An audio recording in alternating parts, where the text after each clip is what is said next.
الحمد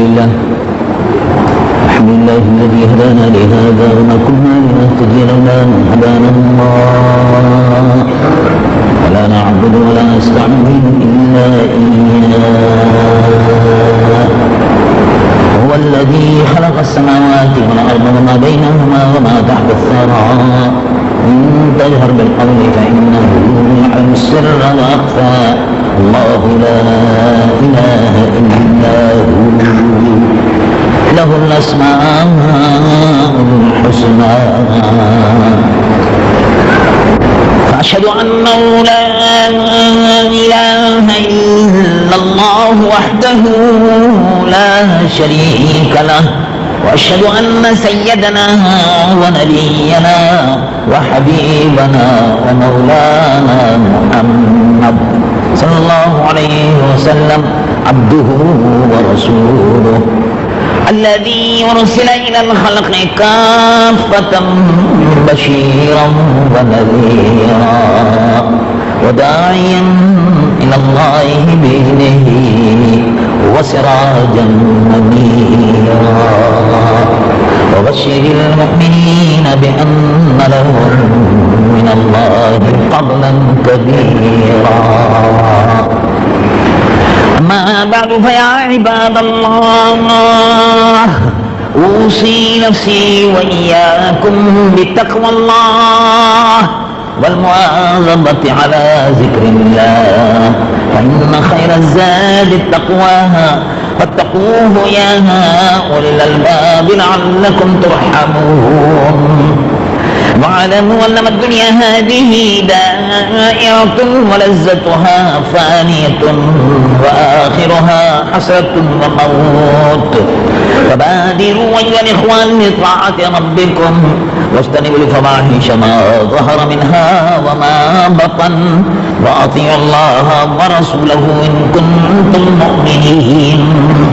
فإنه من يطع الله ورسوله فقد فاز فوزا عظيما، ومن يعص الله ورسوله فقد ضل ضلالا بعيدا. عن النبي صلى الله تعالى عليه وسلم أنه قال: الدنيا جيفة وطالبها كلاب.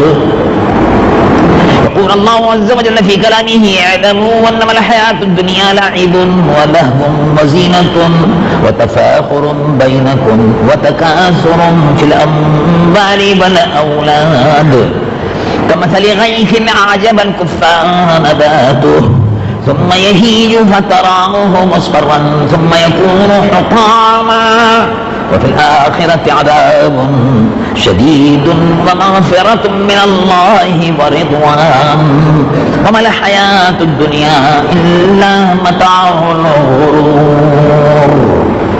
بارك الله لي ولكم في القرآن العظيم، ونفعني وإياكم بما جاء به النبي الحبيب الكريم سيد الأولين والآخرين، صلاة الله تعالى وسلامه عليه وعلى آله وصحبه أجمعين.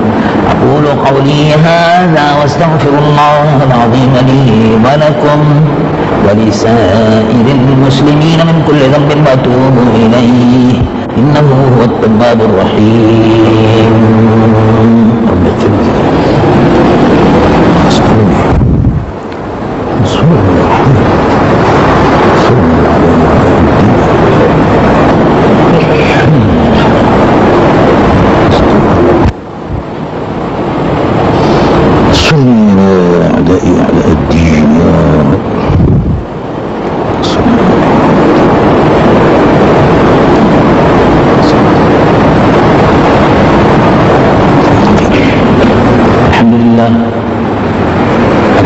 الواحد الأبدي والصلاة والسلام على النبي الأرطحي الهاشمي المكي المدني المنزل عليه إن الله وملائكته يصلون على النبي يا أيها الذين آمنوا صلوا عليه وسلموا تسليما.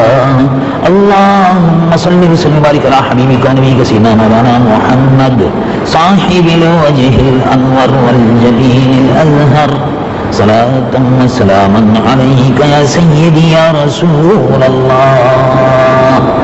خصوصا على أفضل الصحابة وأكرمهم بالتحقيق أمير المؤمنين إمام المسلمين سيدنا مولانا أبا بكر الصديق رضي الله عنه، وعلى الناطق بالصدق والصواب الذي كان رأيه موافقا بالوحي والكتاب أمير المؤمنين سيدنا مولانا أبا حفص عمر بن الخطاب رضي الله عنه، وعلى جامع آيات القرآن كما هي مكتوب في لوح الرحمن أمير المؤمنين سيدنا مولانا ذي النورين عثمان بن عفان رضي الله عنه، وعلى أسد الله الغالب أمير المؤمنين سيدنا مولانا علي المرتضى كرم الله وجهه الكريم رضي الله عنه، وعلى السبطين النيرين القمرين الجليلين الشهيدين سيدين الحسن مولانا الحسين رضي الله عنهما، وعلى جميع أزواج النبي وبنات النبي صلى الله عليه وسلم رضوان الله عليهم أجمعين، وعلى عميه المكرمين عند الله وعند الناس سيدينا أبي عمارة الحمداء بالفم عباس رضي الله عنهما، وعلى الستة الباقية من العشرة المبشرة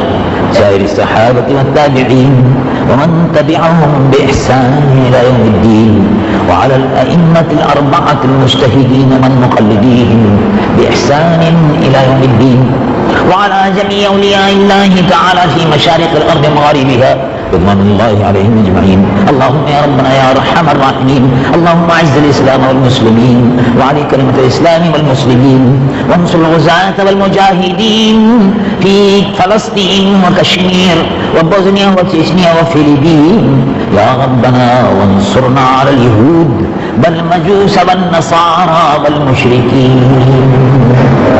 عباد الله اتقوا رحمكم الله إن الله يأمر بالعدل والإحسان وإيتاء ذي القربى وينهى عن الفحشاء والمنكر والبغي يعظكم لعلكم تذكرون. اذكروا الله العظيم الجليل الجبار يذكركم وادعوه يستجب لكم، ولذكر الله تعالى أعلى وأولى وأعز وأجل وأتم وأهم وأعظم وأكبر. الله يعلم ما تصنعون.